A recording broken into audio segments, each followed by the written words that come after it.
Pasensya na, Governor.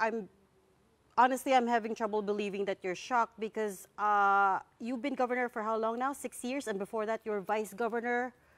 Before you were vice Yeah. governor, you were a member of the provincial board, correct?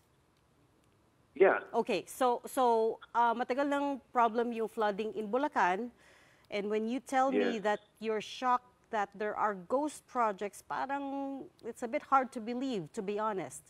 O nga, dagdagan ko lang, no, Governor, yung sinabi ni Regina. Ganun ba talaga yung kalakaran na talagang di dumadaan sa Capitol, sa opisina ninyo? Actually, ma'am, ganito yan. May mga project talaga sila na DPWH, ginagawa na lang nila, nagugulat kami, nagawa na. Ano pa, nandiyan na pala yan.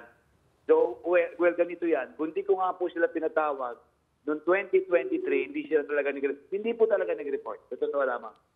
Nang nag-report sila, pinatawag ko sila kasi humingi sila ng PDC resolution, which is the Provincial Development Council resolution, para mailabas yung budget sa 2024. That was 2023, yung pagtawag ko sa kanila. Yan po yan. Talagang hindi po dumaan sa amin. Kaya nga po ngayon, naggawa ako ng ad hoc committee ng 2023 Kasi hindi nga dumadaan sa amin 2023.